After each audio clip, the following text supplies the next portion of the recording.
welcome back to the very worst podcast, the only podcast about all the Pokemon movies. And I'm Ashley Stoneman. I'm Pat Reber. I'm Matt Ockamp. And this week was Pokemon movie 4? 3? Wait, which one did we watch? I totally forget. Well, that part's a little tricky. So I guess this would be our 5th Pokemon movie, but it is the 4th Pokemon movie. It's Pokemon Forever with the number 4, but it is the 5th movie in our series. That's right, forever. Like you were writing on a tree. So and so forever. Let's remember now. Okay, never mind. Okay, yeah, you're right. That's a good mnemonic. So, guys, if you ever need to remember this episode sometime in the future, just think like you'd write it on a tree. We're carving it in a tree.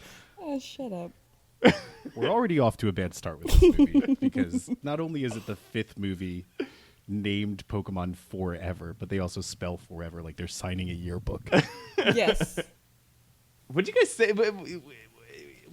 What your overall thoughts on this one? Like your preliminary. What do we do? How does this podcast work? First impressions. Okay, what were your first impressions?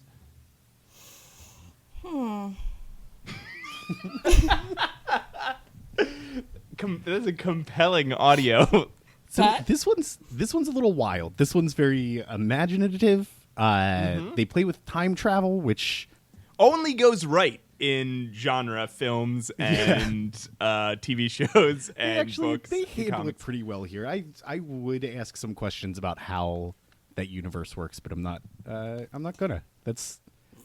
I wish you would. We have a fruitless. whole podcast about asking You know questions what? about how this works. I just don't even want to talk about this movie. What do you want to talk about? How's your week?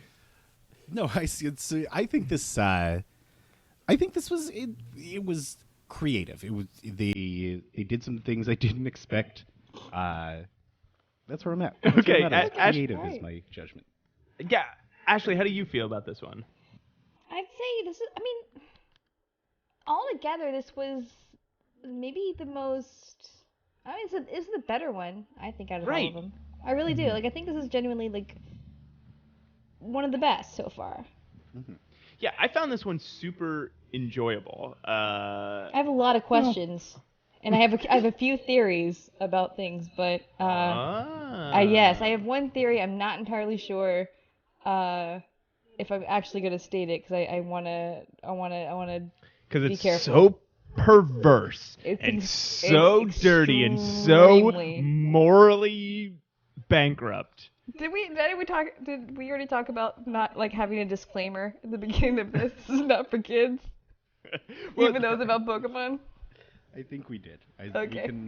What we can do is every episode we can mention that you want to have a disclaimer that this isn't for kids, but that the rest of us have voted it down. Maybe our intro segment should just be updates on our sex lives. So immediately any kids will be like, yes, turn please. This off. yeah, this isn't for me. Clearly this isn't for me. I used to, when I was a kid, they would do those PBS drives, like fun drives during Sesame Street or whatever, and they would come on and say, "Hey kids, we know you're watching Sesame Street, but please go get your parents. We have an important message for your parents." And I would run and wake my parents up and say, "Hey, the guy on the TV needs to talk to you."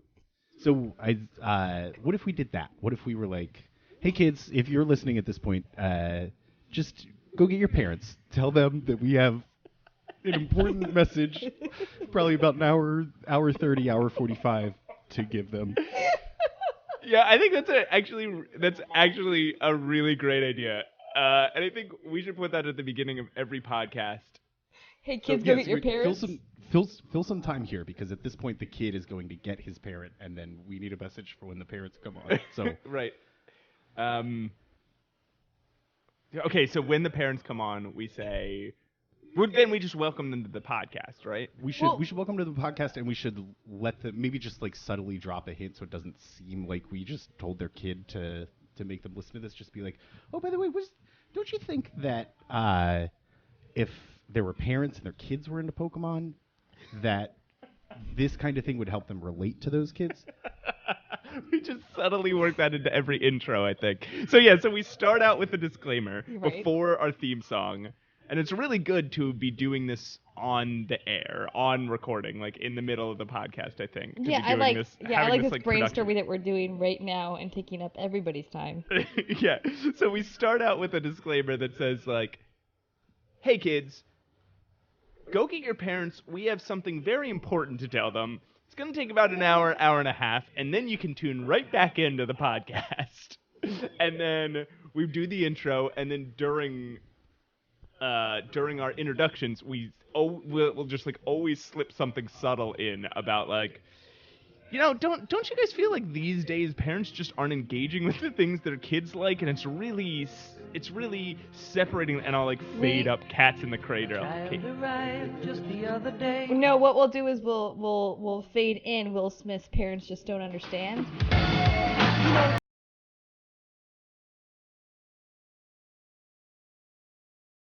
Cat's Cradle of our generation.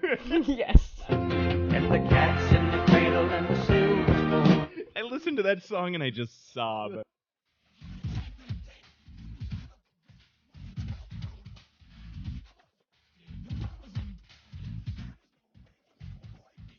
Think about my dad. Okay. Do you guys want to talk about this movie? Yeah. Okay. Welcome to The Very Worst, the only podcast about all the Pokemon movies and parenting tips. Take it from me, parents just don't understand.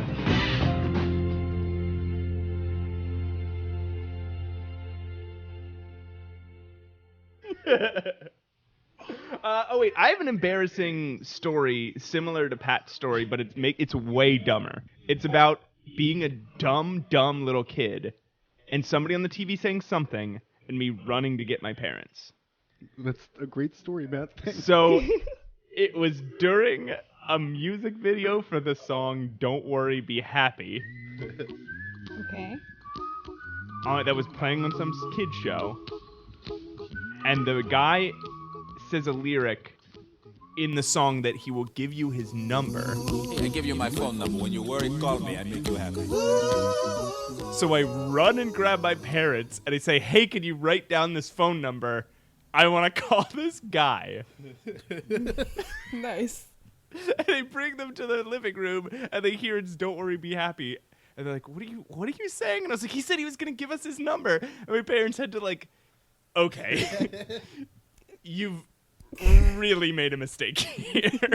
Don't worry, be happy now. I never grabbed. Okay, you know what? I was a guilt-ridden kid because like there are certain TV shows I wasn't allowed to watch, certain cartoons, like Scooby-Doo, for instance. I was not allowed to watch Scooby-Doo. You weren't allowed to watch Scooby-Doo? I had very strict rules on television. Because of the Satanist undertones? It must have been. I have no. I don't know, but for some reason I wasn't allowed to watch Scooby-Doo. Maybe your parents just hated meddling kids. Might have gotten away with it too.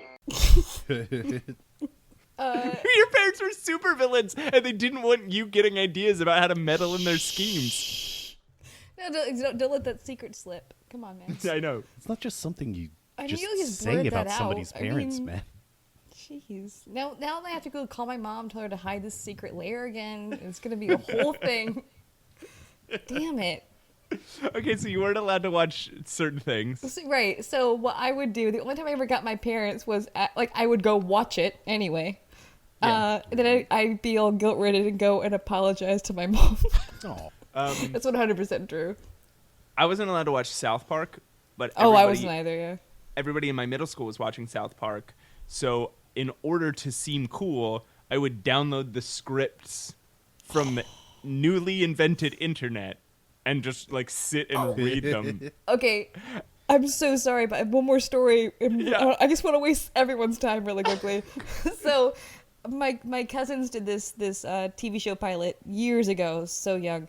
And at the studio, they were given, you guys remember the show Freaks and Geeks? Yes. So they gave them original scripts from the pilot. And they're cleaning out, like, their stuff. And they're like, oh, we have all this junk.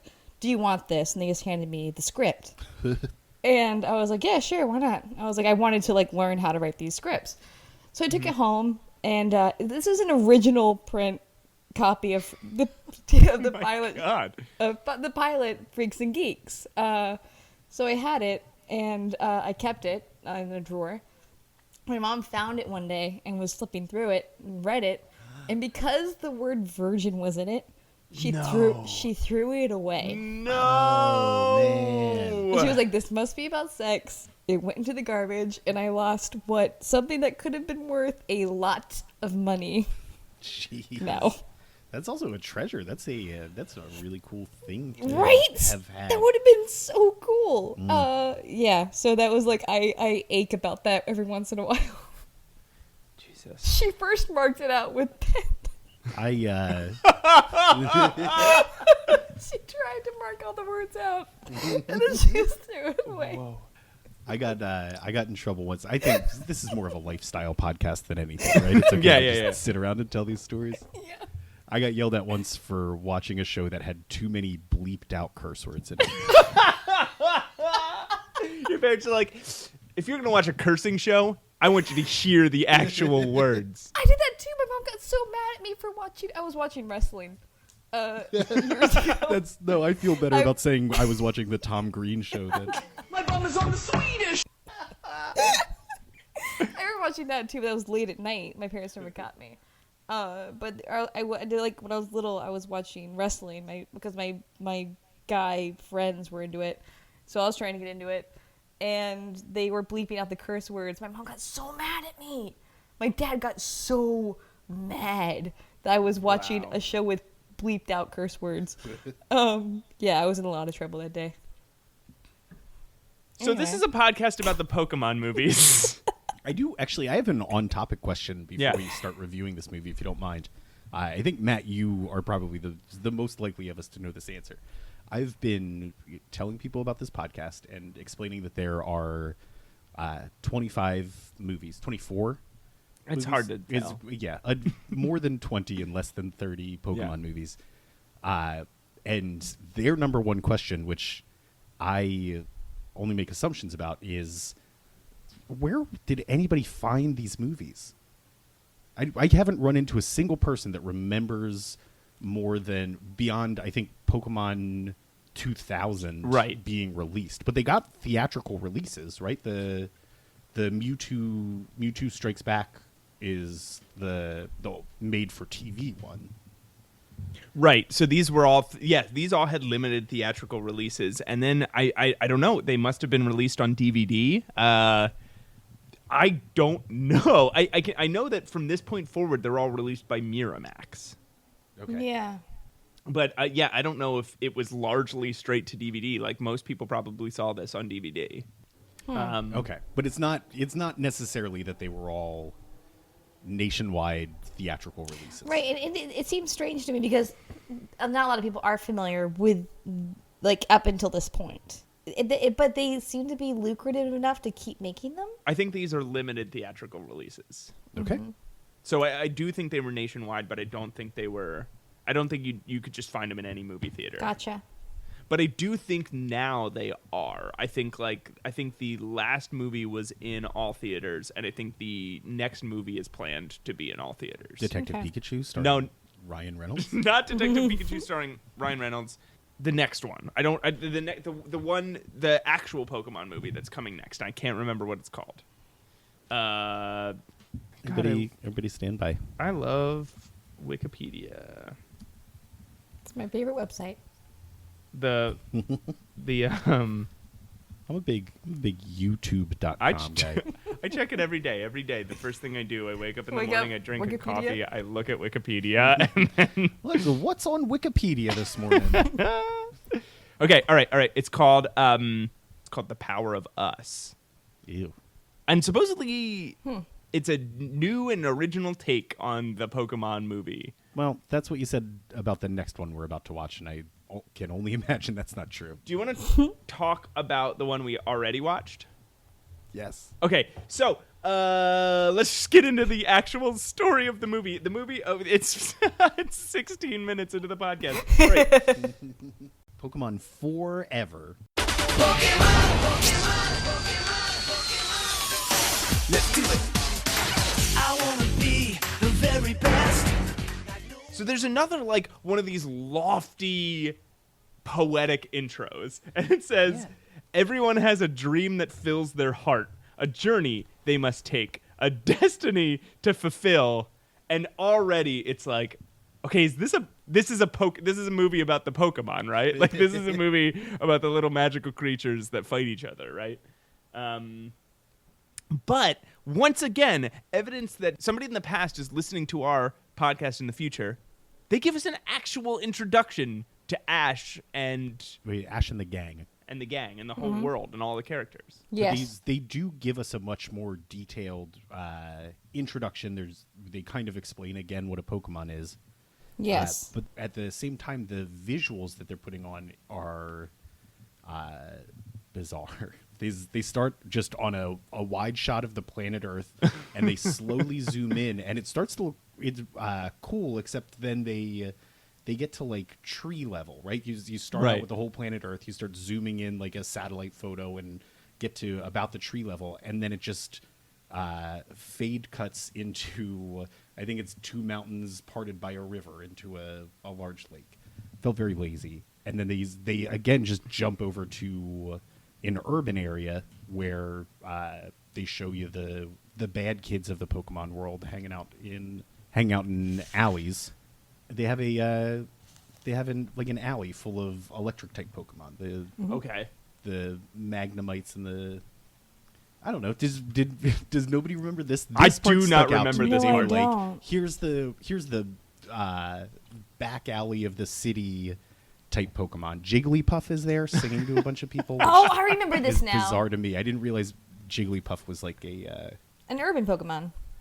Is Jigglypuff an urban Pokemon? I know you find her in the mountains. No. That's the thing. Like, that's what they're insinuating. She's like She's like the pop star. Sure. Of the Pokemon. Yeah. So I guess it's a bizarre intro, but all of these are bizarre intros, right? Like it always starts out with this big philosophical narration, right?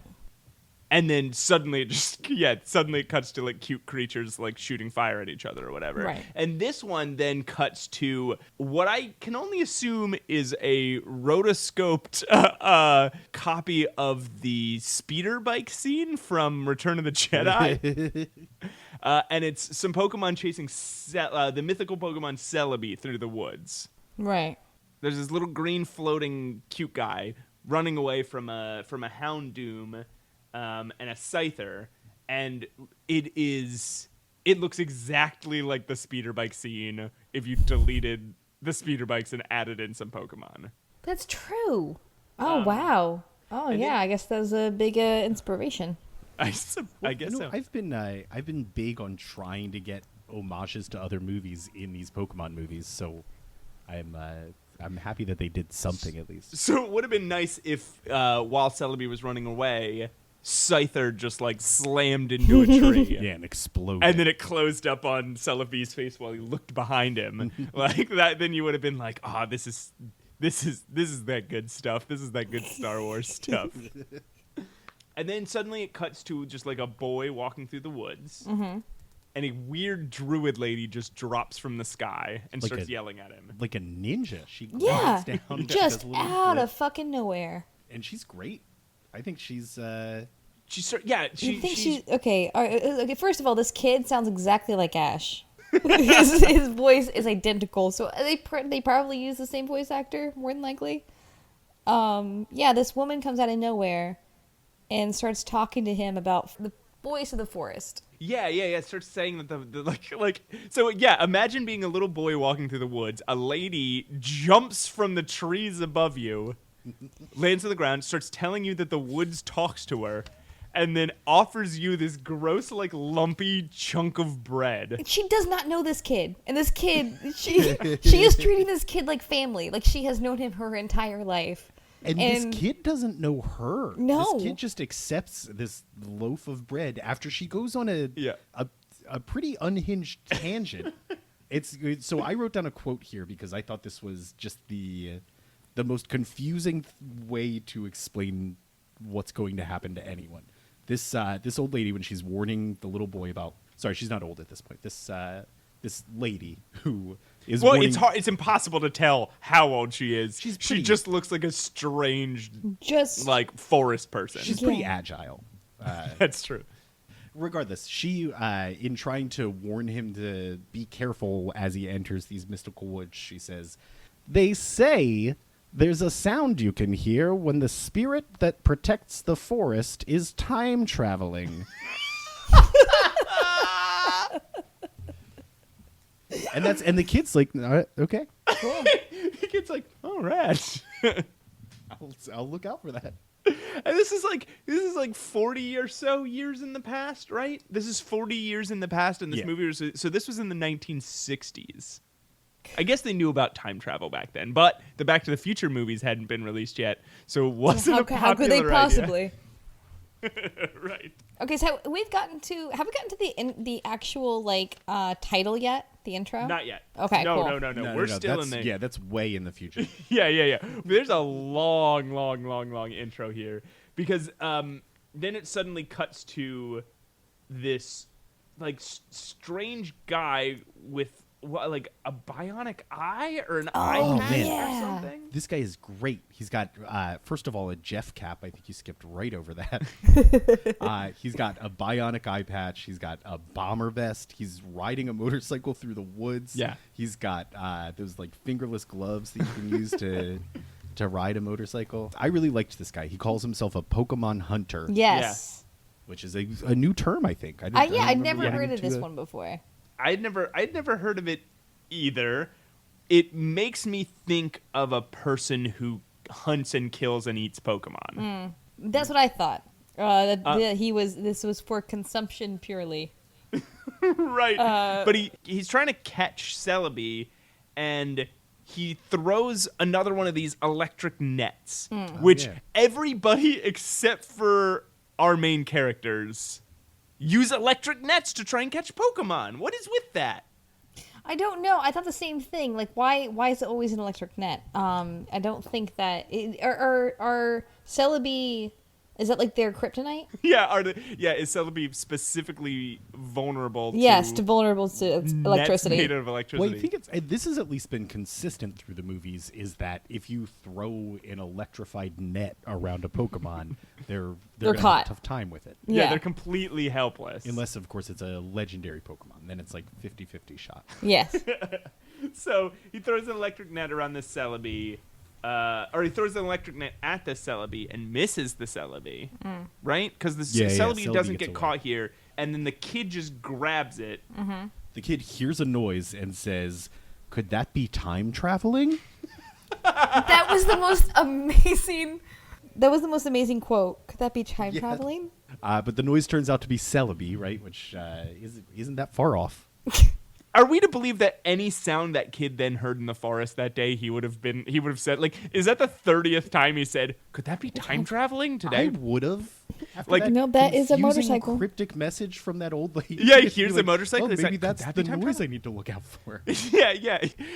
He's just been saying, they only show us the one time, but they have hours and hours of footage of this kid stopping and yelling, "Could this be time traveling?" Hello, are you time traveling? So Celebi freaks out and just disappears, and it leaves us in this really serene, it hangs out in this forest for a moment to illustrate. Sorry, we have a motorcycle here. Cool. Hunter. It's Pokemon. It's Pokemon Hunter. To illustrate that this kid is just gone. Right, that Celebi and this kid are gone. It's just this real serene moment. But the thing is, when they were disappearing, they were being chased by two Pokemon and a man on a motorcycle. Where did they go? How is the forest this serene just because this kid who wasn't making much noise and this Pokemon who wasn't making much noise are gone, and the three loudest things in the forest are still there, but we're just in this quiet moment? I'm sorry, maybe I missed a thing here, but have we met the Team Rocket guy at this point? Doesn't he come through as well and shake down the Pokemon Hunter? So that's after. So then it moves to 40 years in the future, and we see that same eye patch guy, but the only difference is he's got gray hair now. Yeah. It's just they took the same image of him that we saw before, they recolored his hair, and we're like, oh, I guess he's old. And he's being slammed against a wall. Right. by a man in a crazy outfit. Yeah. This guy is wearing essentially the Nova helmet from From Marvel Comics. from Marvel Comics, but with a real mohawk sticking out of it. And then he's wearing I think it was like a tank top. Yeah, it looked like a metal tank top. Yeah. With like a studded metal tank top. And he looked like a real dick. Yeah. Well, He's slamming someone against a wall. He's obviously a dick. That's true. And then he takes out a Pokeball that looks weird. Mm-hmm. It's all black and purple. Yeah, and our boy, our motorcycle man, is like, "What's that?" And he's like, "It's a dark ball." I love it. I love how it just plays to how kids think. This always reminds me of like two kids playing make believe. Like, oh, what's that? It's like, it's an evil ball. It's a dark ball. It turns. It's a dark ball. Turns things evil. It makes everything evil. Yeah. That's exactly what he said. Yes, it makes the Pokemon I catch with a dark ball become evil Pokemon. Right. And I just love that so much because it really plays to like the imagination of a kid and exactly how they would say that. And we see this real meek Tyranitar stumbling out of a cave, and then we see it get caught by a dark ball, and then suddenly, when he releases it, it comes out like ready to eat a human being. Yeah, it's like much bigger too, right? Right, it's slightly different colors. And then we get our title sequence. We see our gang. They are. By the way, best title sequence yet. Do you think so? The lot of great graphics going on here. I mean, out of all of them we've seen so far, I really loved the one from the Pokemon the third movie, the unknown one. If we can take a step back for a second, actually, right before they go to the actual opening theme, it's just the gang hanging out at a train station, trying to figure out where they should go next. Right? It's Brock, Misty, Ash, and their respective Pokemon that don't stay in the Pokeballs. Just talking about where they should go. And Brock goes to, I think it's like, check the weather or something. He's trying to figure something out, and to do so, he just releases his Zubat. He just opens up a Pokeball and releases a bat in the middle of this busy train station to fly around. I don't remember that. What I remember specifically is they get frustrated that Ash is missing. And they're like, Ash is gonna make us miss the boat, and then suddenly it cuts over to Ash, and he's just like fronting on some kid. He's just like yelling at a kid about how he's better than him. Yeah, all I have written down for this one scene is Ash is the worst. Yeah, I mean, he's Peter. Genuinely a dick. It just cuts over to Ash being like, I'm a better Pokemon trainer than you, and I'm gonna win. I'm gonna be the Pokemon master, and you fucking suck. And he slaps the kid in the face with his hand. And then there's a Pokemon battle over the title song, which is the most boring title song we've heard so far. Although we do get the very best back. The opening verse is the same. Yeah, it's almost like this updated version of the TV show's theme song, but it sucks so bad. Yeah. It's real bad. It's like, what if the TV show theme song, which is the best song ever written, was bad instead? Also, up to this point, as I make a turn a little later in this movie, but up to this point, the movie has essentially been like the opening adventure in a video game. It's just like walking up, talking to townspeople, going on one very fast adventure, and then cutting to the opening credits. Pat, I have that written down almost exactly. It's more like the video games than any of the other movie. Like it just nailed it. It's like just watching the video game being played where strangers walk up to you and be like, hey, here's some bread. Okay, bye. I love it. But then we do get this cool Pokemon battle over the opening credits in which Ash instructs Pikachu to kill a dude. To kill the other trainer! Yeah, he has Pikachu totally shock the other guy. Yes. You can't attack the trainer. That's not how that works. It's a Pokemon battle for a reason. That is unconscionable This man, this kid is supposed to be our hero. We're supposed to root for him but we've watched him electrocute a man, instruct his animal servant to electrocute a man. Ash is such the worst. I hate him so much. Then Ash realizes he's gonna be late for this boat, and he starts running for it. And they've already pulled away, and he runs and he jumps for the boat. Yeah. And you can't do that. You can't do that. You can't jump off a dock to reach him. And the person who owns the boat is totally cool with it. Isn't upset about it at all. It's yeah, you better run and catch us. And Ash could have died. There's propellers on a boat. True. But he doesn't die because Brock sticks his hand out and he grabs it in the nick of time. And he's pulled onto the boat. Some weirdo something happens because all I have written down right now is Brock is so horny. That's all I have at this moment. What happened there? I wrote down... Oh, that's a little later. Oh, okay. I wrote down the next note I have is, who's this asshole? So they're approached by some dude. He is also wearing gloves. And I at that point started to think about all the people that wear gloves in this movie and had some questions. Had one question. Everybody in the movie wears gloves? It's not everybody, but just in this movie, we saw the Pokmon Hunter wearing gloves, who we didn't even get a name for. He's not in any other part of this movie. But no, he's done. That's the thing. There was a series wrap on that Pokemon Hunter.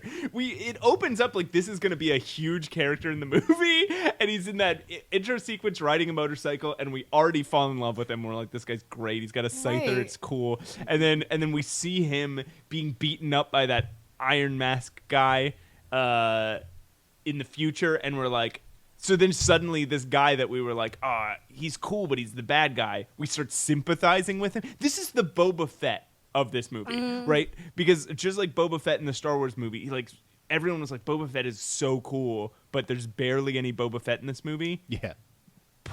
Eye patch Pokemon Hunter guy is this. I want to see here. Okay, you could stop sending pictures of Brock tongue kissing his Pokemon. I just want to see fan art. I want to see fan art of this eye patch guy and all the other adventures he went on, because he was clearly been Pokemon hunting for 40 years. No, I got this. If you can write a spec script on this guy, some fanfic just about this dude, I want an entire, just one episode just with this dude. Include a scene where Brock tongue kisses his Pokemon, but we will read the episode. Yeah, you're welcome to keep doing the Brock tongue kissing Pokemon thing. But yeah, just pictures of this guy hunting Pokemon, pictures of this guy murdering a Pokemon, pictures of this guy eating Pokemon meat. Ugh. I want to see pictures of this guy on vacation, just chilling with a margarita. I want to see more of this guy. But anyway, yeah, he's gone. So he wears gloves. The Iron Mask wears gloves, and this is something I don't think about a lot. But Ash wears gloves. Ash wears fingerless gloves. Which I guess help him with the Pokemon thing. I don't see how. Maybe gripping the Pokeballs is my guess. I don't know. He still has to use his fingertips, and they're exposed. Right, and I don't think throwing a ball at an animal is not hard. Right? I don't know. How much do you know about that, Do Matt? you guys feel like you could hit any animal with a ball? Because I do. I feel like I could hit any animal with a ball that I throw. If I needed to hit an animal with name an animal. Just any animal. How about a cat? Yeah, I could throw a ball and hit a cat. You think so? Yeah, 100%. I would have a 100% hit rate on throwing a ball at a cat. I don't think you could actually catch one of the rats here in New York. They are fast. But I couldn't catch one, but I could throw a ball at one. No, but I could hit a rat with a ball. I think you're overestimating your. No, I can hit any animal with a ball. What about a white rhino? You think I couldn't hit a white rhino with a ball? Well, the biggest animal of all time. The biggest animal there's ever been. No. Yeah, if you look it up, type in biggest animal, but also type in white rhino, and then and then don't look at any of the search results that say the white rhino is not the biggest animal, and you will discover that the white rhino is the biggest animal. You think one of the search results is going to say the white rhino is not the biggest animal? Yeah. And don't click on that one, but click on only the ones that say it is, and you'll discover that the white rhino is the biggest animal. Look, guys, we've gotten this question a million times. It is actually not the largest animal. It's the link. I could hit a white rhino with a ball, for sure. It's endangered, Matt. It's not very maneuverable. I could hit an eagle with a ball. I don't think so. Jeez. I don't think so. So anyway, yeah, so I don't think that the gloves would make him a better Pokemon trainer, because the throwing the balls is like the easiest part. Then why? I mean, that's my question. We're not going to answer it over the course of this podcast, I don't think. No, we will. We have so many episodes, and at some point we're going to be doing these episodes. We're going to be watching these movies again, and what the hell are we going to talk about if not why do they wear gloves? Fair enough. Well, I just meant over the course of recording tonight. We don't have to answer this question right now. But yeah, you're right. We have time. Why do so many people in this world wear gloves? Wear gloves. It's and easier. T-shirts. It's not like it's easier cool. to grip the ball if the ball slips out of your hand. You got to grip that ball. So, but even if the ball slipped out of your hand, you're in a little battle. You're gonna have balls slipping all over the place. Like you gotta. If I was in the middle of a Pokemon battle and the ball slipped onto my hand and landed on the ground, the Pokemon would pop out and start battling. Like it'd be fine. What if it didn't though? Like just like I'm sorry, I'm so clumsy. Just like fumbling with the ball the entire battle.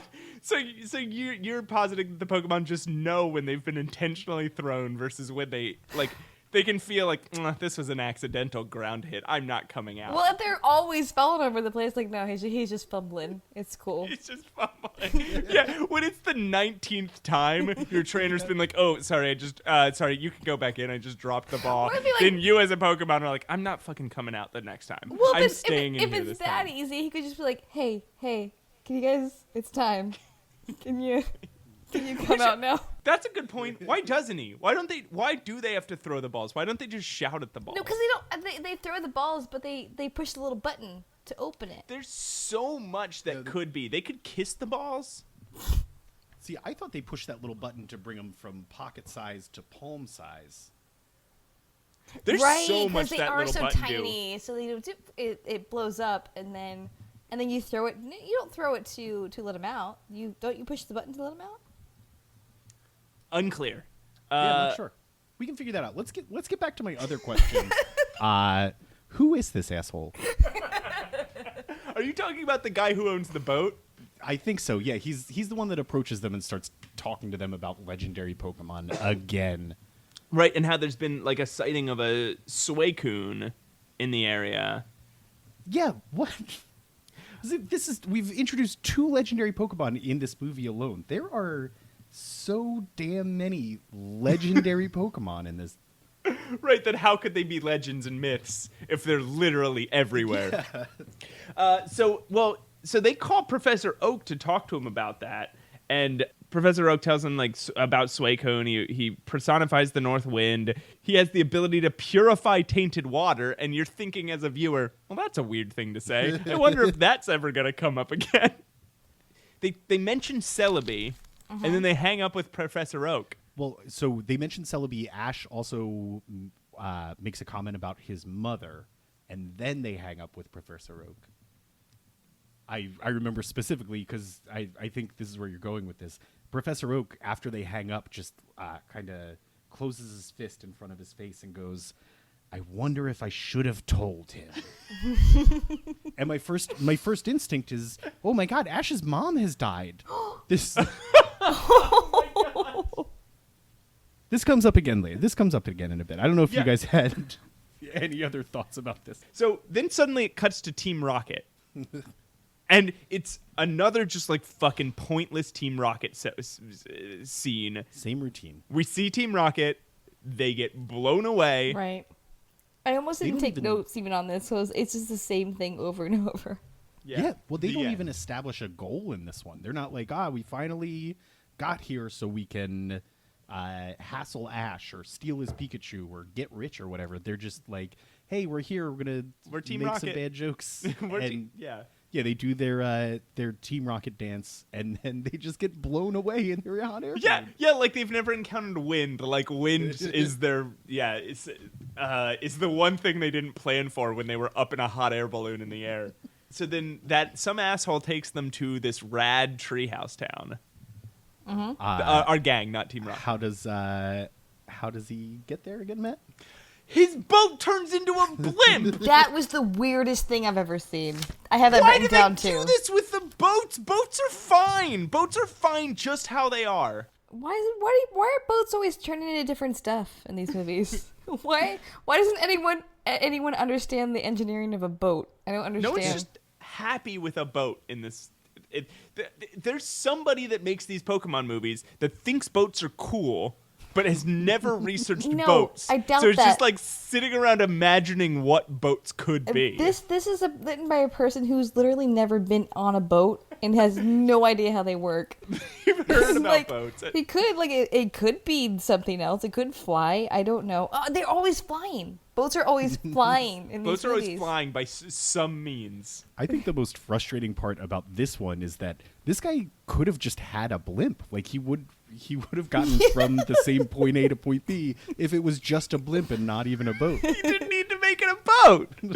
He didn't need to have a boat. He's saving air. He has a finite amount of air though for the blimp because he's using it sparingly. Is what's going on. They're walking through this treehouse town, and they come across some old lady that just yells at people. There's an old lady just yelling at people. And this is where Brock gets horny. Brock again. is always on brand. Brock is never Right. not on brand. Because this is where they meet Diana. He's pretty good this time. Initially, it was like, oh, God, Brock, you need to chill out. But he almost immediately, like, backs off. This girl. Oh, no, Because they because meet a Misty- young girl and an old lady. But, well, here's the thing. Brock gets horny, right? And he does back off, you're right. But the first thing he says, I'm Brock. I'm a Pokemon breeder, but I specialize in human relations. Oh, Yes. Right, So right. what he's saying to this woman he's just meeting is, hey, I'm pretty good at Pokemon, but I'm fucking good, really good at sex. I'm really great at sex. You know, I'm kind of an expert in breeding. I do sex with humans really well, he says. Also, and here's why I forgot this part, because I was actually, I guess, kind of missed the forest for the trees here. Brock is a Pokemon breeder? He's not a... Yeah. I thought he was a trainer this whole time. This No. doesn't come up in the movies. He's a Pokemon breeder, and he's obsessed with sex. Okay. All he thinks about is sex with okay. Pokemon, between Pokemon, with humans. So Brock is pretty dangerous, huh? Yeah, Brock's no good. When but does he scream, tell me your name? Please tell me your name. I do not remember this. You don't remember this? No. He screams, please tell me your name at the girl. So he cat calls on top of everything. That's like a thing a man shouts out a car at a woman on a city street. Yeah, he's a problem. And again, once again, Misty is doing all the work to try to de-escalate here. Yes. Right. She was none of the dudes, not Ash, not I guess there's no other dudes here at this point. Some But, asshole. yeah, not some asshole are like, whoa, dude, like, chill out. You just met this lady. Also, we're here to get information. Right. Only Misty has the courage The cojones. to say something. So then next, Celebi returns with this kid. Yes. And then dips like right away. And the kid... He's passed out on the ground. Oh, well, first doesn't he attack? He's passed out on the ground. Ash goes to try to help him, and that's carries when he starts. him. No. Carries him like a distance, and which I don't know how Ash does, because Ash doesn't seem like he has that kind of strength. But he carries this kid who's his equal size to another place. They walk a while, and the kid starts waking up and says, "Who are you? What's going on?" Ash immediately becomes angry. at this kid. Yeah, the kid attacks him, and then Ash fights back. He just him. Well, He while grabs shouting, him and starts threatening him immediately after this kid has been through an ordeal. while shouting, "Hey, I'm trying to help you." He's grappling the dude. He's grabbing his hair. There's a part where he grabs his hair and pulls on it. And while he's shouting at the kid, "We're here to help." What? Yeah, Ash is so fucking violent. I hate Ash. Ash He is the is- worst. I love him. You know, He's the worst. He's got his flaws. It's just like Ash and Brock are just so bad, and I love them so much. They really are like the. I don't want to be that guy, but as the definition of toxic masculinity. Yes. One is too violent, the other is too horny, and it causes all sorts of problems for them. And our hearts burst with love for them for some inane reason. Because they're the men. I guess we are Because flawed they're the characters as well. Well, I mean, I love Misty too, but she's a lot less problematic than the others. Yeah. So the lady runs Psyduck. out. The Psyduck, did he make an appearance? He does. No, he does not make Oh. an appearance. I'm sorry. So they tell this kid, this kid figures out. But hold on, the lady runs Yeah. out, and she was like, "Oh my gosh, you've been gone for 40 years." Right. And so the kid finds out he's been gone for 40 years, and he has zero concern about this. Right. Yeah, so it turns out to clarify, the old lady that's shouting at Yes. everybody is actually the ninja lady from the beginning of the movie, Right. 40 years earlier, And warning this kid to not go into the woods. Which is lucky. It's lucky that this kid just happened to show up right in front of, he time traveled to right in front of this lady. Like, she never moved out of the town. She wasn't on vacation That's what I'm during saying. this day. She is an old woman who literally says, "I've been waiting for you to return." She Yeah. did not know him previously, guys. She knew him for 5 minutes. And she was traumatized. She saw him go in, she heard time travel, and then was like, "Oh my God, I have to find a way to bring this kid back." I think she's been hanging in this town for the last 40 years because she was so distraught that she let this kid walk into the woods. Right. Oh, I see. So she's just racked with guilt. Yeah. That she was like, I warned him, but I could have just stopped him. Exactly. And the kid, she gave him bread, in But- fact. She was like, "Good luck." but she couldn't. She shouldn't have been worried because this kid doesn't fucking care. This kid finds out he's been gone for 40 years, and he's just like, okay, where's Celebi? Yeah. He and Ash make up very quickly, though, and it starts... A pretty nice bromance. Well, I would see. Here's the thing. I think they were. There's so much more to this than just a male friendship. Right. I think that starts to become clear later in the movie. Okay, Yeah. But thank you. it's right in the as soon as they first decide to be friends. It was kind of they're standing very close. They're looking into each other's eyes. Ash is doing that fucking child's laugh that he still hasn't grown out of. But as with, we'll move on. They get a little more blatant about that as we go. Right. Then we see some crazy robot and somebody and the old lady tells them about Celebi and the Lake of Life.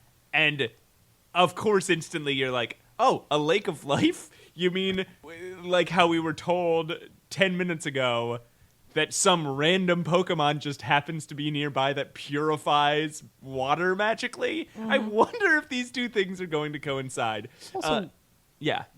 Mewtwo Strikes Back. What's the actual name of that one?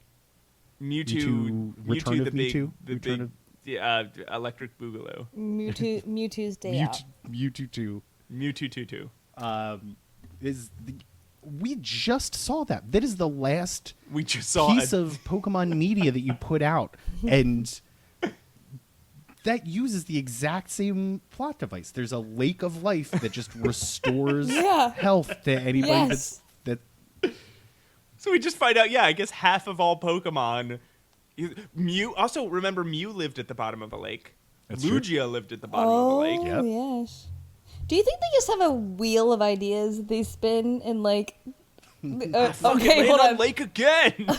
Oh, damn it! All right, and he is time traveling. Okay, cool. He's time traveling. He's in another lake. That's fine. Ash tries to punch it. Damn it! Well, at least one thing is different in this movie, and it's time travel. So then we see Team Rocket in a tree, and they do say what they're after this time. Yep. They're still chasing Pokemon. They're still chasing Pikachu. It's been fucking years, you guys. Yes. You guys have been chasing these kids and this one Pokemon for years. Chill the fuck out. They got a mission. Yeah, I guess so. They got a mission, and they was, if nothing else, a strong work ethic. Right, but again, they have no bearing on the plot. They show up, they talk about how they're hunting Pikachu, they disappear, the end. Ash and Sam are walking around becoming friends. Oh, the little kid's name is Sam, by the way. Oh, Sam, right. Sam and Ash. Oh, I didn't even pick up on that. I'm sorry, explain this to me. Sam and Ash, I don't get it. It's Sam. There's a popular guitar store. Yeah, it's really pure coincidence, but there is a popular guitar store, at least in the Philadelphia area, called Sam Ash. Is that a national I'm thing? pretty sure it's national. Okay. Okay. I don't know. I haven't seen one in New York. Or I could just not Oh, I'm go sorry. into guitar. I'm sorry. Wait, New York? Where? Did you say Did I- New York or Boo York? Oh, not Boo York. I'm sorry. I never mentioned this before? No. Oh, I'm Is- sorry. I live in New York City. Wow. Yeah. It's a big deal. That's pretty good for our podcast, I think. Yeah, I mean... There's a a lot of people in New York there's- City. No, and- there are. We're all famous. Did you guys know that? I hear Everyone in there's New a lot York of is famous... Yeah, I hear there's a lot of famous... Is this on TV? Right now, at the moment? Yeah. Yeah, are you on TV right now? Or are you on... I'm taking a break. 30 It's, Rock? We're on... What's a TV show that currently films in New York? Are you on Broadway right now? Or Yes. I'm taking my 5. Nice. So... Doing a 2.5-hour podcast. This is a long 5, yeah. They're really angry.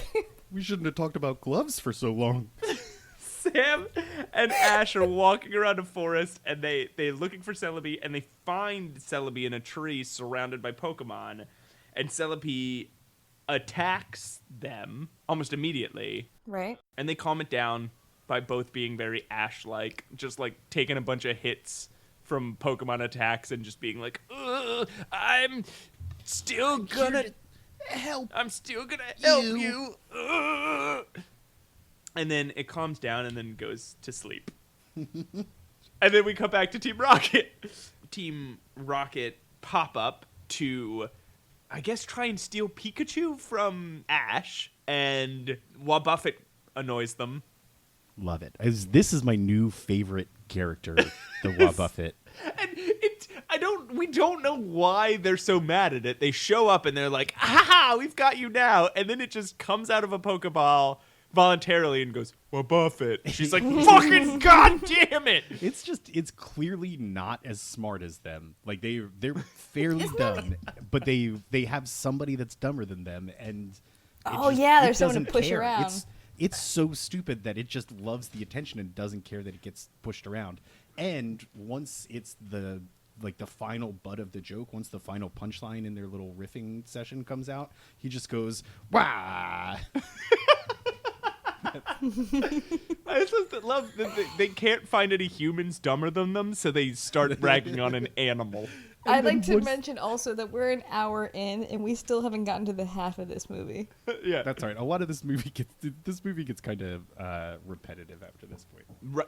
Right, because this. Okay, we'll talk about it later. But this movie literally happens twice. Yeah. So then, wait, who are you? A Pokemon lover? Why is that written in my notes? I don't know. That sounds What? So, my I next guess- one is a Celebi is an emo kid, and I'm really curious as to why I wrote that down. Because of the eyeliner, I'm guessing. I think he just kind of Celebi acts very moody. He does. He appears to have eyeliner on. He appears to be a Pokemon who wears eyeliner. Yes. He looks like he's the lead singer of Avenged Sevenfold. he gets pretty moody, I think. So, they show up and they say, like, "Haha, Ash, we've got you now." And they look at Sam and they go, "Who are you?" And he says, "A Pokemon lover." But then this dude in the mask shows up again, and we find out his name. He's the Iron Mask Marauder. And he looks like a fucking Tick villain. He looks like a villain from the He Tick. does. Like if only he had pull. some sort of ridiculous thing, like if he had like a plunger on his head, or if he had like a trash can lid on his stomach, or a name like the Iron Mask Marauder. He does have he's got one of those Wild Wild West style like giant mechanical spiders. Yes. which is great. Yeah, Badass. and we see a Pokemon battle. He pulls out a Scizor and a Sneasel. You are making these names up. No, those are the names of the Pokemon. That's what it was. Because I thought at first I was like, did he just say Jizzor? He pulls out an evil Scizor. Yeah, and he pulls out an evil Sneasel, which does a quick bike stunt, and then Punk band. and then Sam pulls out this like old school Pokeball that he unscrews the top of and throws, which is amazing. Yeah, this is really what it is an analog Pokeball. It's really it looks like a canteen that he's holding, but he pulls it open in Pokemon. It works. This would never happen with Digimon. Right. Digimonsters. And Ash now does not have a Chikorita anymore. He has a Bayleaf. He let a Pokemon evolve. Yes. So I think he deserves a little round of applause. All right. Good job, Ash. You've done one thing once. And What I did like was when they were introducing themselves, Brock was like, "Hey, yeah, I'm the expert of rock Pokemon," and Missy's like, "I am the expert of water Pokemon." I was like, "And I'm Ash." I have no special skills. So they end up getting away with their Pokemon, and Team Rocket sees the Iron Masked Marauder is also a Team Rocket agent and joins up with him, right? so they don't fight the Iron Masked Marauder. They fight Team Rocket and win. And then the Iron Masked Marauder shows up and meets them? I think so. I could be remembering this wrong, but that's okay because we all are. I think the Iron Masked Marauder, they fight Team Rocket and win. Then the Iron Masked Marauder shows up with his Sneasel and Scizor. And then they run away, and Team Rocket, Jesse and James and Meowth are like, "Oh, hey, we're also Team Rocket. Can we hop aboard?" And this guy's just like, "Yeah." So they get away, and they have Celebi, and Celebi's sick. And it's like, you guys are all Pokemon trainers. Not one of you have a potion. Yeah, why is Celebi sick again? From being attacked 40 years ago. Okay. And then, like, there's a very simple solution to this. Like, there's a mechanic in Pokemon for healing Pokemon, and none of them have one potion. They cost 20 yen in a shop. Like, just buy a potion, guys. So then a bunch of Pokemon guide them to the Lake of Life. Oh my god, this is the absolute worst, too. There's nothing worse than 15 to 20 different types of Pokemon saying their name all at the same time. So, I think last time you just described it as cacophonous. Yeah. I really can't think of another word for it. It's the perfect. So they take this sick Celebi to this lake, and they drop it in, and it glows, and then it's fine. And they're like, "Oh, this must be the Lake of Life because it brought Celebi back to life." And it's like Brock says that exact thing. This must be the Lake of Life. The lake water brought Celebi back to life. And it's like, everybody is there before you, Brock. We all reached this Where did you think they were taking you? Why did you put a sick Pokemon in the water if you didn't already know it was the Lake of Life? But then again, it's repeating exactly what a kid would say when they were playing make-believe. Like, "Oh, this must be the Lake of Life. Guys, listen, because I just put this in and it came back to life." Right. And it's all very reminiscent of just kids playing make-believe. That's all this is. Yeah, it's like the screenwriters followed around some kids just playing pretend, and we're like, "Oh yeah, we'll do that too. Oh yeah, cool, we'll do that too." That's exactly what it sounds like. Didn't you just do that? No, we'll do it again. So Celebi has the power to make Sam and Ash fly around. They fly around. They do some serious bonding here. Yeah, they start to get real close. Real close. They make some flirty eyes at each other. Yes. There was a moment where I was sure they were gonna kiss. They're like Yes! they're face On the to face. tree? They are Yes. thinking about it. I need to be very clear. We're not talking about this to make light of the idea. It's just that you have these two 12-year-old boys and they are falling in love with each other, and it's really like By the I've way, never seen. real quick, it's stated at the beginning of the movie that Ash is actually 10. No, he started his journey when his. So I don't is it mean 2 years to later? actually you, Ashley, but it's the start of the movie. They explain that Ash started when he was 10 years old and has been on this journey since. So at this point, he's at least 12, maybe 13. I think he's only like 10 or 11 still. Well, regardless, these two young boys are clearly having like a romance, and they don't even need to say it. It's like this thing that just happens naturally and very organically. It's going to become uncomfortable later in the movie that this is true, but for now, it's just kind of sweet. But the thing is that when you're watching this, like Pat said, like this wasn't like this. We're not exaggerating or anything. It's just like there is this like little moment, and it's like it's very sweet between these two little boys who like seem to not really understand that their feelings for each other. Right. But also this kind of explains a lot about Ash. That's why like, I'm glad you guys noticed all of this, because like he was never like Melody and the kiss and all that goodness just didn't seem to be into it. He's always grossed out by girls. Yeah, that's true. And he is very he has never career-focused. thought about He's not, Misty. rather than Yeah. focused on being in a relationship.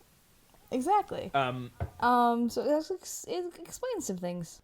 So Celebi flies around, heals Misty's knee, which I guess got twisted at some point, just so they could show it healing somebody. And she immediately, to test it out, starts like hopping up and down on it. Celebi shows them how to eat berries. I guess is something they had to learn. And then it cuts back to Team Rocket, and they're walking on this big Wild Wild West robot, and they see a peach and become so obsessed with it that they fall off the robot. They're also having a miserable time. I'm thinking of just how like bored they are by riding in the back of a giant mechanical spider. Yeah, like, man, I mean, they're like the rest of us. Like, I hate steampunk.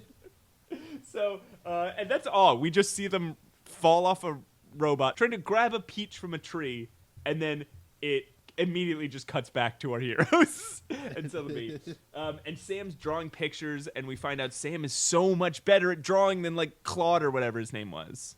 Tracy. Fucking that rat bastard Tracy.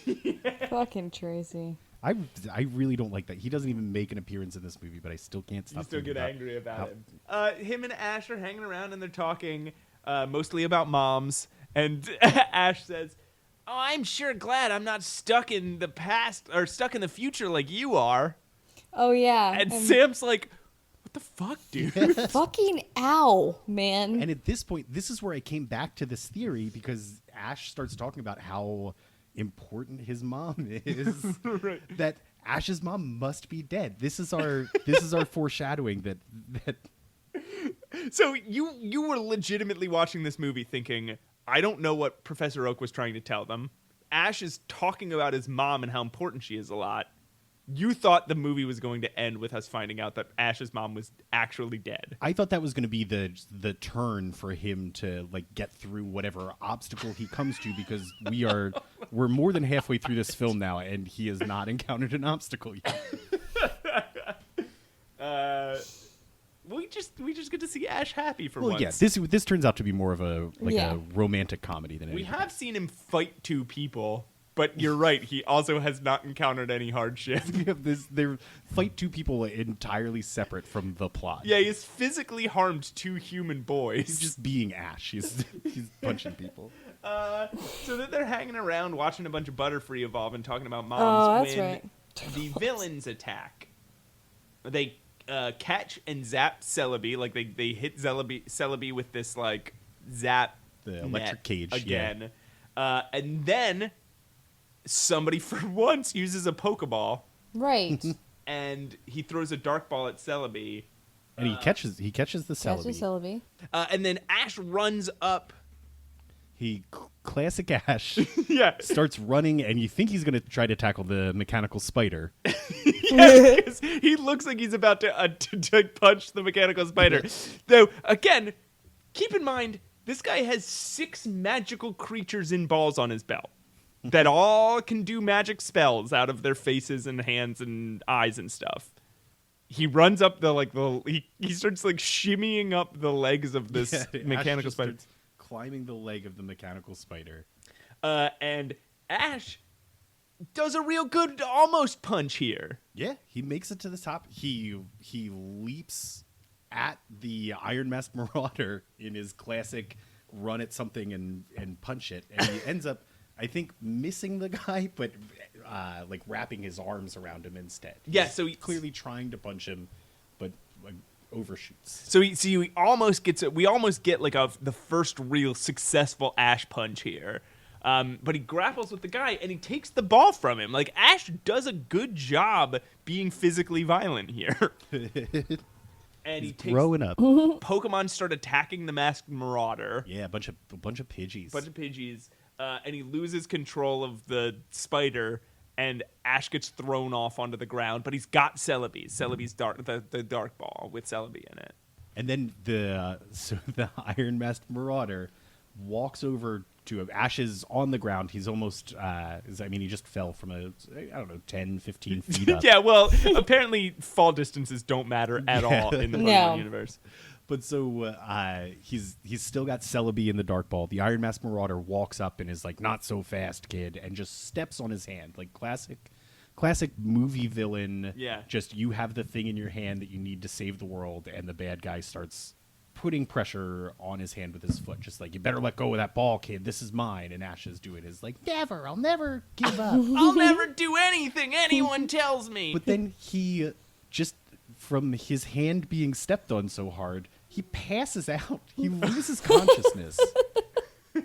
He's got very sensitive hands. That's why he wears the gloves. Oh, that's why. Oh, I'm glad we solved that mystery. The 15-foot fall doesn't take him out, but the man stepping on his hand.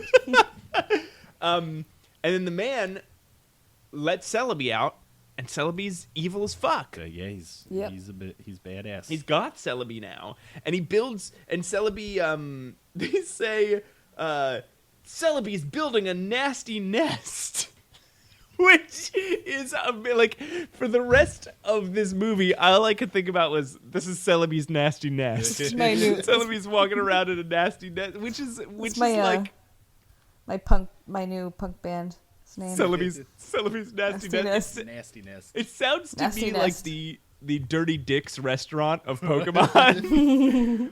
like I got crabs at the nasty nest. Ugh. Wait, is Dirty Dick's is a thing? Nest. What? Yeah, in Maryland or Delaware or something, or New Jersey, one of those East Coast states that's mostly beautiful but has these really gross areas of shore culture. It's a restaurant where you can pay the waiters to spit on you and stuff. Yeah, Oh, yeah. cool. I think it's a sex thing. Hey guys, if you come to New York, you get that without asking. So Celebi makes a big nasty nest. It's like this giant, crab-looking monster made out of twigs and branches and stuff. It is. Yeah. How did you describe it earlier, Ashley? Oh, the Wicker Man? Yeah. Model? It's Yeah, like I like it. the Wicker Man helmet, but with spikes coming out the side. Yes. Right. And the Iron Masked Marauder shows his fatal flaw here. To this point, his goal was to capture the Celebi because he just likes capturing the most powerful Pokemon he can think of. And he has a chance here to say, "All right, I've made it. We're going to call it a night." But instead, he says, "I'm going to use this to get more Pokemon." He's getting greedy now because he thinks he has all the power. Yeah, he says he's gonna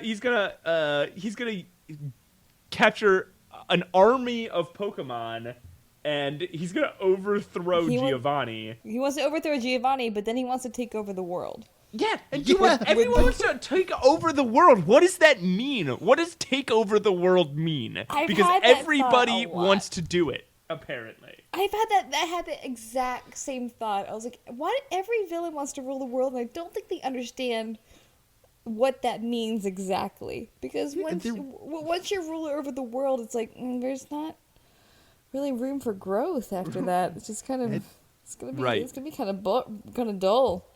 And they're all missing that one step between having a bunch of Pokemon and ruling the entire world. Like they acquire their Pokemon and then say, now it's time to rule the world. Right. So Suicune appears. Yeah, just this magical water dog just shows up out of nowhere. Yeah, with almost no warning except for the fact that earlier somebody mentioned it had been sighted in the forest. If I may. Yes. Deus Ex Machina. I hate you and I hate this podcast. You make it easy for these.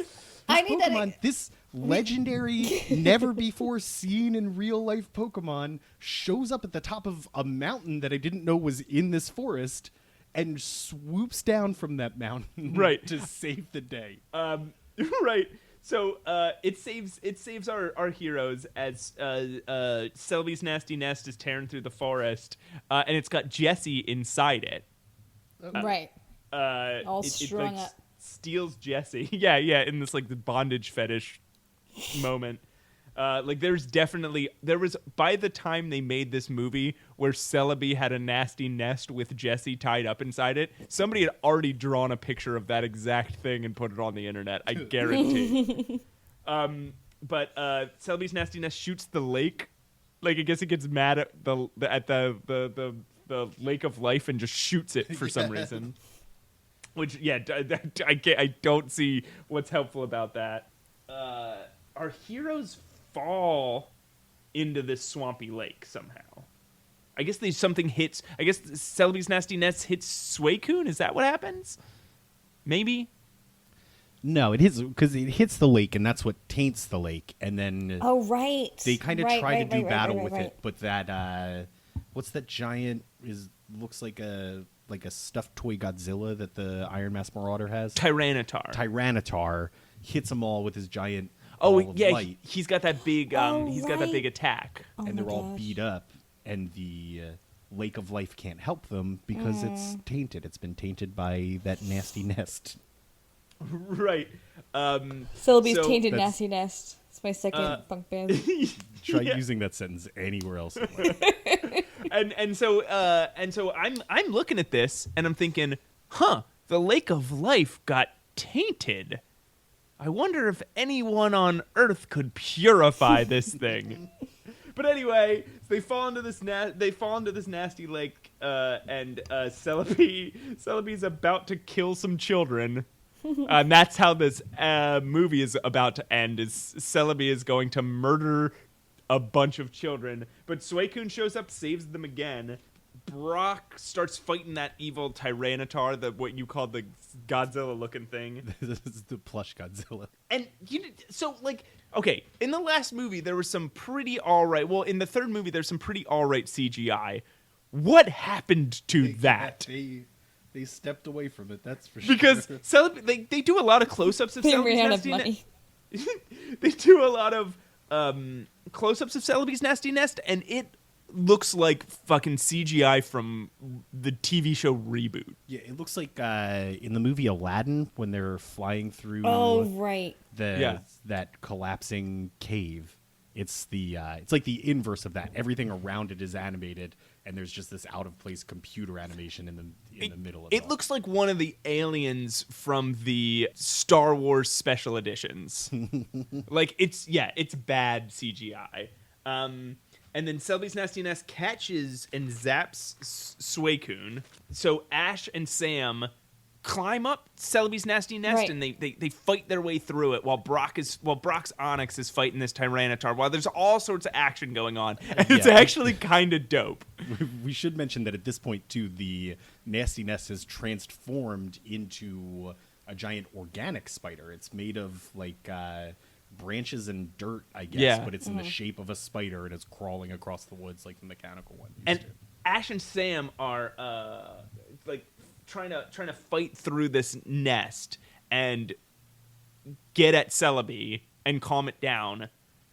And you might be thinking, wait, have I accidentally rewound my podcast? Exactly. That's exactly what I thought. Because I was actually watching this movie, and I was skipping ahead to see if I had missed any important plot points, and missed my spot because the second part looks exactly like the first. Right, because and I couldn't tell where I had left off. Because Ash and Sam are navigating through a large tree-looking thing, trying to calm down Celebi, who is attacking them. Yes. Like, the exact same thing happens. So this is at the point where I realized this... Well, hold on. Actually, there's more to this, so we'll get into this, but this is where we're starting to get towards, like, the same movie happens twice. Yeah. So after, like, a very long time of them, again, getting hurt by Pokemon attacks and just going, I'm not gonna give up on you, Celebi finally is swayed. Yeah, he's persuaded by Ash and Sam and their love for Celebi to remember who he is and give up the being evil because he was put in a special type of Pokeball. Right. So he just wills it away. He wills the evil away. Right. Yeah, which is kind of cool. And then the Iron Man, shitty Iron Man tick villain, his Dark Ball explodes, which is also kind of a cool little like touch. And then Celebi dies again and falls into the water. Well, yeah, I'm sorry. I don't mean to correct you here. Celebi dies. The Iron Master Marauder loses his mask even. Loses his mask, all of his Pokemon, and then the Pokemon of the woods gather around him to presumably exact eat the him. Revenge. Yeah. Presumably to tear him apart and eat him. Yeah, hopefully. This guy kind of sucked. I don't need to see him again. Yeah, I wish we could spend more time with that Pokemon Hunter from earlier. Yep. But no, we had to watch this fucking Iron Mask Marauder. So Celebi is clearly, Ash indicates, still breathing, but not looking good, and doesn't immediately think to take him to the Lake of Life. Okay. He says, no, Celebi, no, don't die. Just holding him in his arms, standing still. And then once he stops breathing, Ash goes, oh, we should try the Lake of Life. Like, you've been through this before, dog! So they take him to the Lake of Life, they put him in, it doesn't help, and somebody says, the water's tainted. Funny you should use that word! Before the very obvious solution happens, Ash, there's this, again, this is something about these movies that just consistently is true. They take these scenes and they draw them out for so long. It's so true. Because there is such a long scene. It feels like 3 minutes long, where Ash is just shoving berries into the corpse of Celebi's mouth. Berries are falling out, and he does it again. And it's rough too. He's all the while going, no, it's okay. You're fine. Here, you love these berries. Try it. Please have some of these berries. Why aren't you eating the berries? And, like, he starts crying. There's everyone 20 else to 25 cries. Different types of Pokemon around him that all start crying and saying their names at the same time. That's what I do when I get in a fight with a significant other. Is I start crying and just go Matt, and they get so confused. I usually just whatever they're mad about. I thought you were gonna say you start shoving berries into their mouth. And So it's okay. So this goes on for... It's okay. It's okay. I didn't cheat on you. It's okay. It's okay. It's okay. Matt, it's okay. Matt, it's okay. It's okay. I didn't do anything You wrong. love these berries. You love these berries. Open up. Mouth and saying my own name.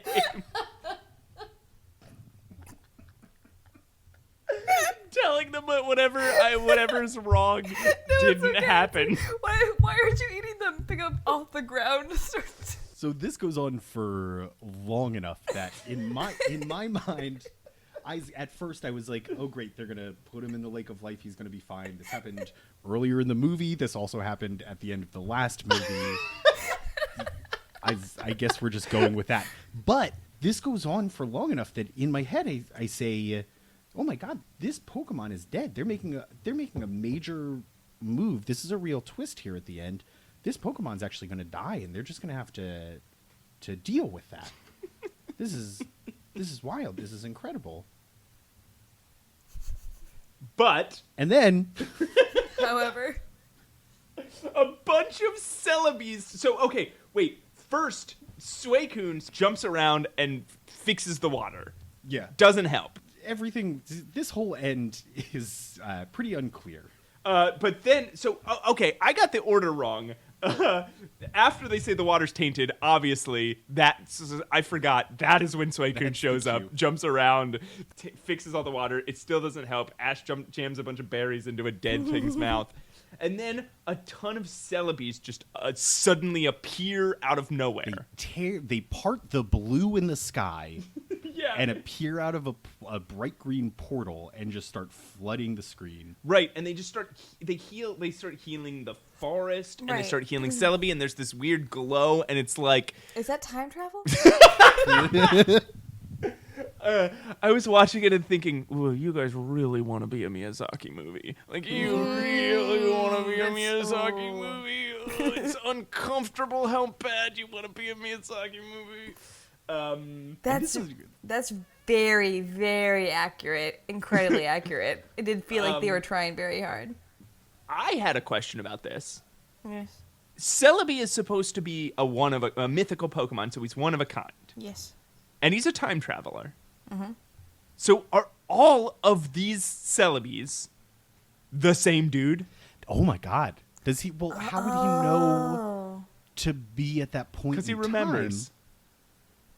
Because he remembers. In every point of time, so they're all the same Celebi coming back from different points of time. Celebi. So you're saying that he doesn't look at time linearly. Sorry, this is blowing my mind right now. This is crazy. He sees his entire timeline and knows that at this point in his timeline, he will be dead and need himself to come back and revive himself. But not just himself, but like 30 of himself. Yeah. And he sends 30 past himself and back future to himself. This time. But how did the and past potentially future himself? Although how would he make future himself if he was dead at that point? Okay, but because he sees his whole because so it's the past to us, but it's not the past to him. But in that theory, though, that would have to mean that all of these were coming from the future, not the past, because the past wouldn't have known. No, but that's what Matt's saying here. This is his mind-blowing theory, is that instead of looking at time as a straight line, this guy is... Did you see Arrival? This is... I did not see Arrival. This is where I'm going with this. But I don't want to spoil Arrival for anybody. That's actually a very good movie. Too late. I've already spoiled enough movies in this. So the thing that I just realized about this theory, though, is that if these are all just Celebis from other points in time that are meant to show up at this place, is it possible that the one that originally took Sam from 40 years in the past to 40 years in the future was just like an hour off? Like he's just... Oh, right. He came to save himself, but he showed up a little early. The kid hitched a ride and he was like, man. Here's another question I have.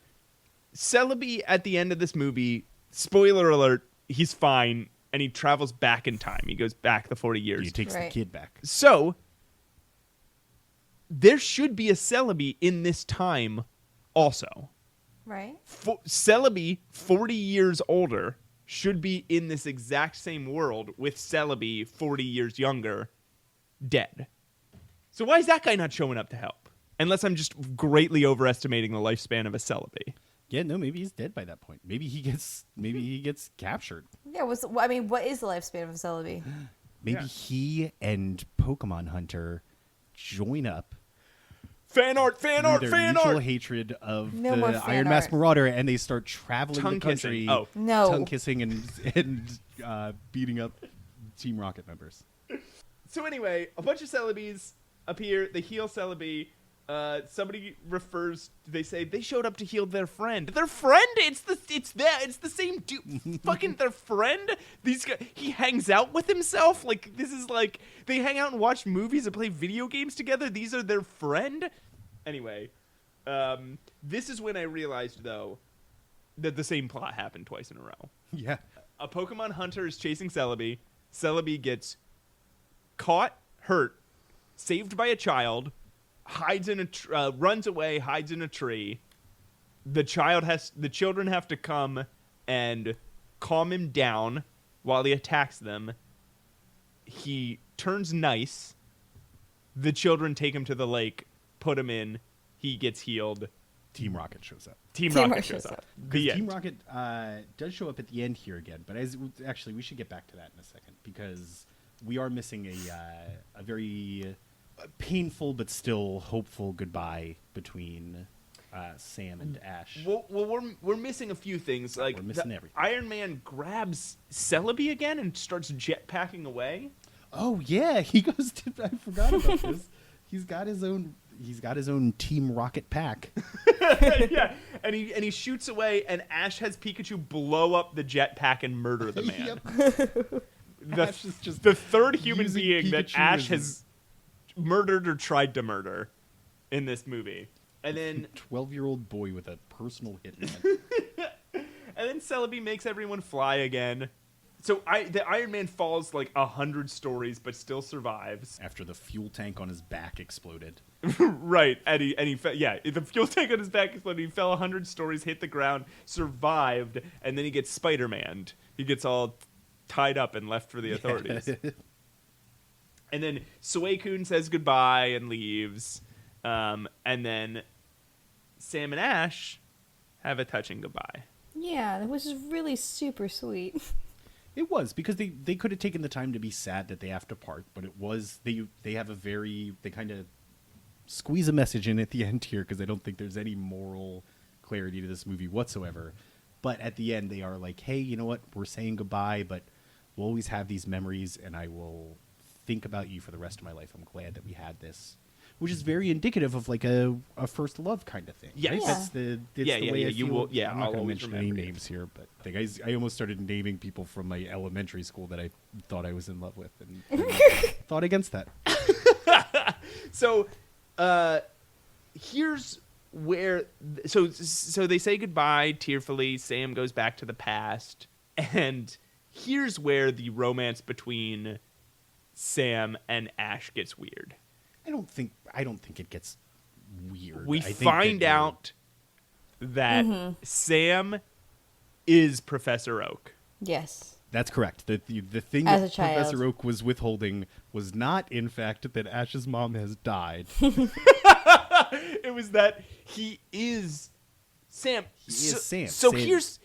I have so many. So first of all, when Oak meets Ash, there's no way he forgets his first love. So this whole time, the whole series of Pokemon, Professor Oak has known that Ash is the boy he fell in love with when he was a little boy. Oh, and he has to like conceal that the entire series. Exactly, and he knows that he knows what Ash is going to do. Like when he gives Ash his Pikachu, he already knows that Ash gets the Pikachu. He already knows Ash becomes that's a why Pokemon he's so trainer. concerned about Ash this entire time. Right. That's why he Yeah, has he this really- this huge. We always wonder why Professor Oak has this huge investment into Ash, and now we know. But not concerned enough to show up when he knows that Ash's life is about to be in danger several times. That's true. He knows this is all going to happen, and he watch just this all play out. hangs out in his lab and looks at an 80-year-old notebook that we do see Tracy, because Tracy finds the 80-year-old notebook. Yeah, that's right. That's And you know what? fucking I do have a note about this. We do get to see Stacy at the very end of the movie. Tracy. He is clearly not doing. I I don't think fucking it's- care. I think it's Craig. He is clearly not doing well at this point. He's organizing old books. Like that's his job. He can't even attend to the Pokemon in the lab. He's not allowed to sweep anymore. He's not even allowed to work the mop. He probably fucked that up, the idiot. He's allowed to do now is dust off books. He's given busy work because Professor Oak is a generous man and doesn't want to just leave him on the street. Professor like the Sam rat Oak. fuck that he is. Professor Samuel Oak. Yeah. It is weird. So here, I don't mean to get into time travel paradoxes. Okay. Again. But Professor Oak is the person that selects Ash to start filling up the Pokedex in the first place, which leads him to the adventure where he saves Professor Oak so Professor Oak can be sent back into the past, and he saves the young Professor Oak that was sent back tossed into the past. future so that he can send him back into the past so that he can grow up to be an adult and select Ash to be this guy that fills up the Pokedex, right? In order to make sure that Ash is the one that shows up. Like, this is just an endless loop of the one person in the past does something because he knows something will happen in the future, but that thing in the future wouldn't happen if the first thing in the past didn't happen. So we've got to assume that they're parallel universes, right? Like, we've got to assume that there's a parallel universe where Professor Oak dies in the past. These are timelines, or but dies in the future. So no, I guess that still works with everything so far. Right. And I mean I'm sure that there's a parallel universe where fucking Tracy is the one. Ugh. And Tracy fucks up so bad that that's not the timeline we see, because Tracy and Oak just die at the hands of the Iron Mask Marauder because Tracy sucks so bad. Yeah, we see Tracy probably stays petrified in stone on New Island back in Pokemon 1. Because he doesn't have any friends. Yeah, nobody cares enough to cry for him when he dies. So harsh. So then the movie ends with, I have 3 more notes here. Okay. Team I Rocket am out, like, when it comes to memories of this movie so far. Yeah. Like, right now, like, after it was revealed that Sam was Professor Oak, I think my memory just kind of shut off. Yeah, that's fine. I got only stuff I wrote down. I don't know why I wrote it. There's down. only about 5 seconds left of the movie. Okay. Team Rocket just swim in a lake. They get a happy ending. Oh, that's here. right. They were chilling. They were chillaxing. They have done the least in this movie of any of the movies so far to deserve a happy ending. And they always get a poor ending, even though they've been heroes. Yeah. This movie, they weren't heroes at all. They didn't do one heroic thing. They tried to join a supervillain. Yeah, and they got bored and quit. And now they're swimming in the lake of life. They are taking a few minutes to be immortal. Yeah, they can't age. They can't die. To be now. fully healed. Yeah. And then the worst song in all of the Pokemon movies so far plays over the credits.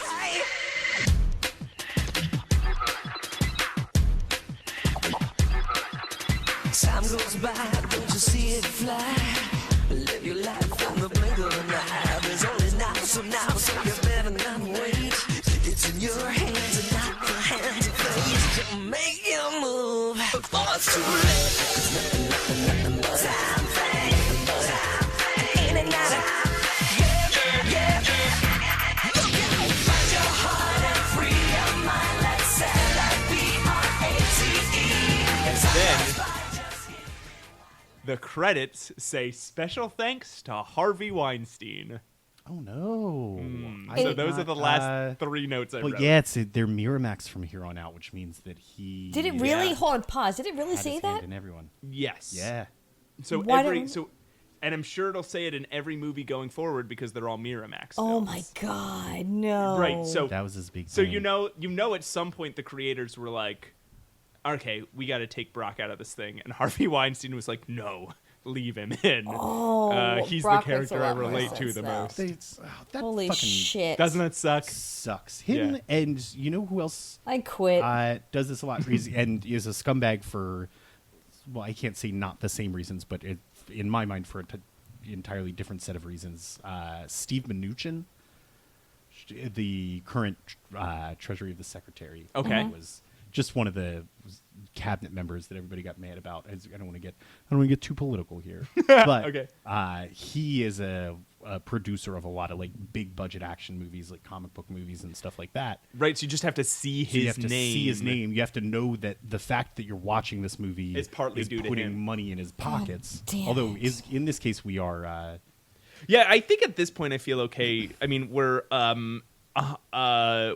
almost 2 hours into our 6th episode or whatever. Yeah. I think we can say that. Oh wait, I'm sorry. Before you say this, you just have to ask the listeners: are you a cop? Yeah. You have to tell us if you are. If you're a cop, you have to tell us. Legally, you have to tell us. If you're a cop, please at me. at Ash Stillman that you're a cop. You have to. You have to. And the law. I think it's the law that you have to send a picture of the Pokemon Hunter tongue kissing a Celebi. No, that's not part of the law. You have to do that to Matt at Matt Camp at Pat Reber. Yeah. It's you the will law. get arrested. It's the law. If you add it at Ash Stillman, you will be arrested immediately. And if you don't, Ashley's a cop. I'm a cop. I'm actually a cop. If you are a cop and you don't do this stuff, then you'll have to arrest yourself. Yeah, and see, I said it. I'm a cop. There. I don't know if you guys know the law since you're just cops, but we steal all these movies, and I was starting to think like I should buy all these DVDs. And I guess Harvey Weinstein has been separated from Miramax, so it wouldn't put money in his pocket anymore. But it does make me feel a little better. But it does put the money in the pocket of the people who enabled him to do the things he did. So we're gonna keep ripping these movies, but now we have a reason to do it. Yeah, we're not paying a fucking dime. We retroactively feel good about our transgressions. Okay, so anyway, this movie. Yeah. So how does everyone feel about it? How do you guys? So like we the movie's over, a terrible song is playing.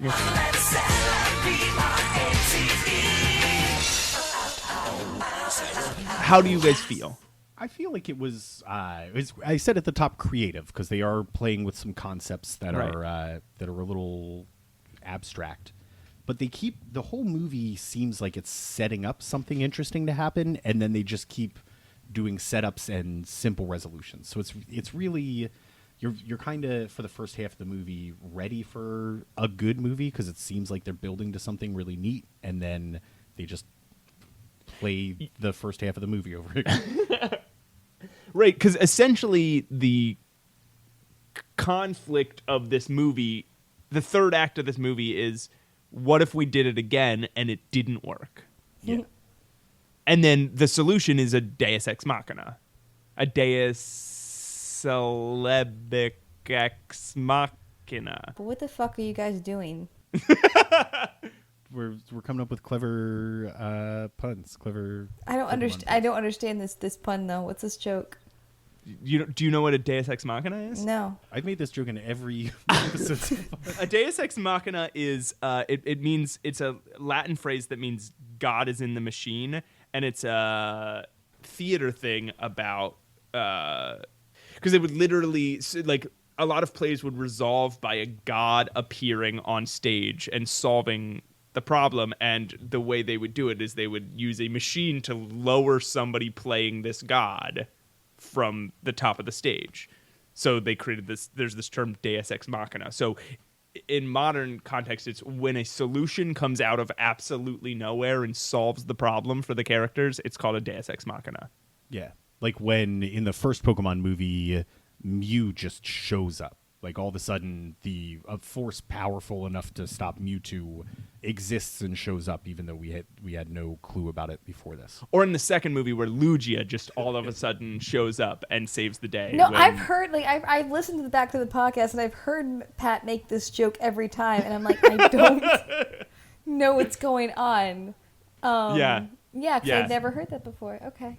It's just like a plot device that saves the day for no apparent reason. Okay. Right. And in this situation, the Deus Ex Machina, there were two Deus Ex Machinas. One was Suicune jumping out of nowhere and saving everybody, and the second one was 1,000 Celebis appearing and saving Celebi. Okay, fabulous. I feel like more movies should do that ending though, and like when there's no time travel element whatsoever. Like what if at the end of like The Departed, just 30 Leonardo DiCaprio's come out and stop Leonardo DiCaprio from being shot, and he's like later in my life I learned time travel. I like that. That would be great. That would be very. The monologue would be very Scorsese, right? Right. Ashley, how do you feel about this movie? I mean, it's the best so far. To me, like I thought I enjoyed this one more than I did all the others, and I don't know why, but I think because there were so many little like subplots going on, and so many tiny little sweet moments. Yeah, That's true. I felt very emotionally connected, right? Yeah. And at this time, like, we have gotten like the essence of who Ash is and who Misty is and who Brock is, and I think that like this is. At this moment, you kind of feel very familiar with the characters, and I feel like that movie plays to that, where it's like they don't, hit you over the head with it, but they do like touch on their personalities. That it raises an interesting question. Are these movies getting better? Or are we suffering from like a sort of Stockholm syndrome where we've just both. become so familiar with everybody that we're like, ooh, it's so good to see our friends again. Even though they're holding us hostage and making us making us like sit through the worst plots and dialogue. But I thought this movie had the coolest stuff in it. I thought Celebi was the coolest of the mythical Pokemon we've encountered so far. Like it was actually like charming and like a charming, sweet character with personality, right? I liked Sam a lot, and I thought the relationship between Sam and Ash was very touching. Yeah. The fights weren't just Pokemon battles; they were like there was just cool shit happening. Yeah, a lot of the action they really get right. I think they touch on the personal relationships between these characters. There is some queer representation, which they do kind of subtly. Like they don't, they're not just forcing it in there. I think all of that's very cool. They set up the concept of time travel. They set up the concept of, they already had the concept of the lake of life, but that's a pretty good concept. Yeah, it's pretty good. They could do that in about 3 or 4 more movies, I think. So they shouldn't be surprised next time they find one, though. That's my big thing. No Psyduck appearance, which is unfortunate. I'm sorry, I can't stop thinking of a dozen Leonardo DiCaprios coming in his front door in The Departed while like that ending riff from Layla plays, and he just through narration in his thick Boston accent is like, later in life I got into time travel. So you can do that in like any movie. In like any movie, you could have like the main character show up and like 30 versions of the main character show up and save himself or herself and say, later in life I got into time travel.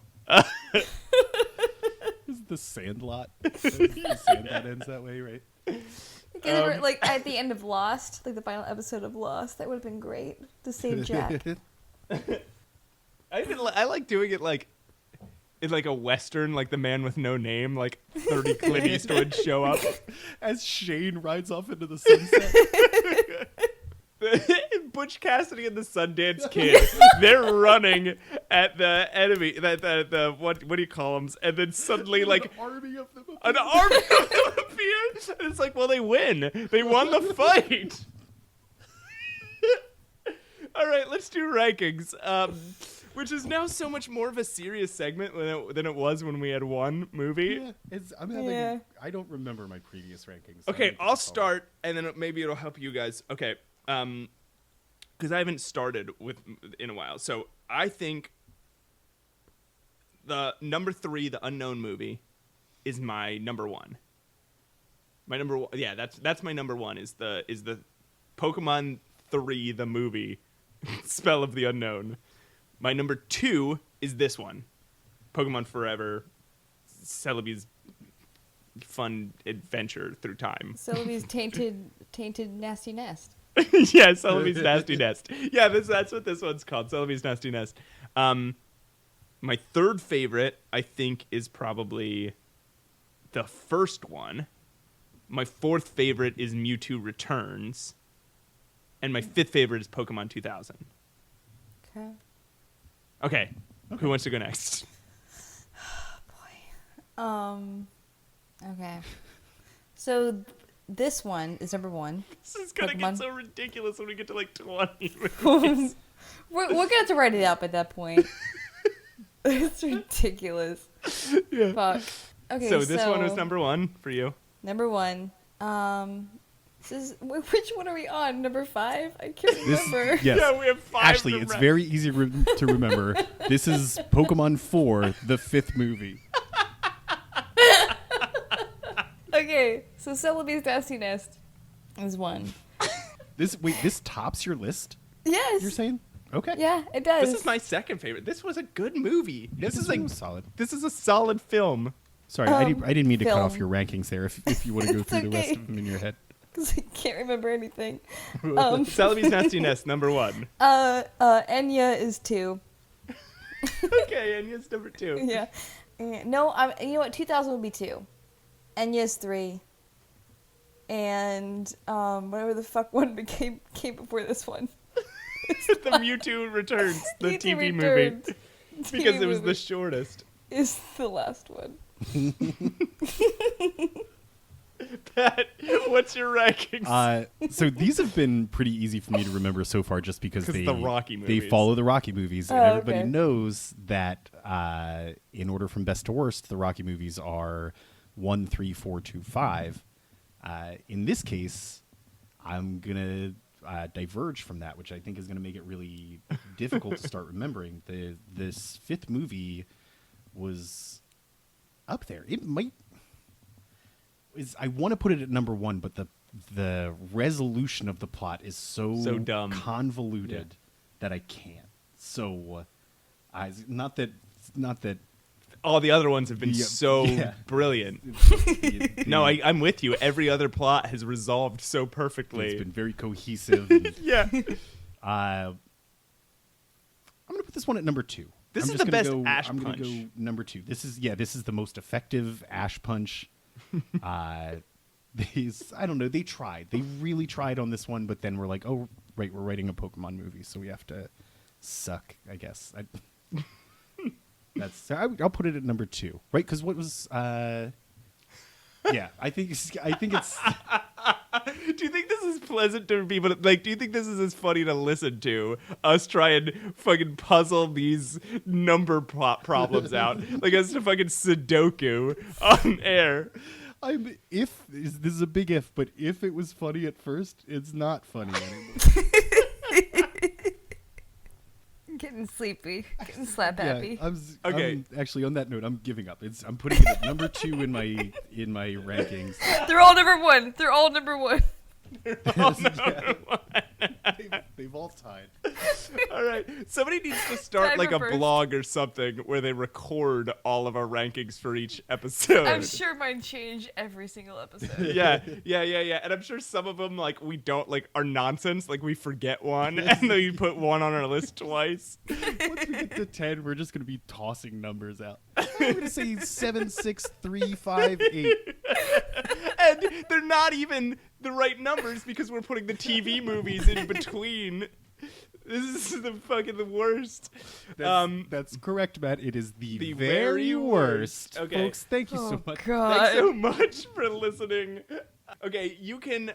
So please find ways to get in contact with us and help us promote the show. We're never gonna spend a fucking dollar to promote this thing. So if you could, tell people who you think might enjoy it.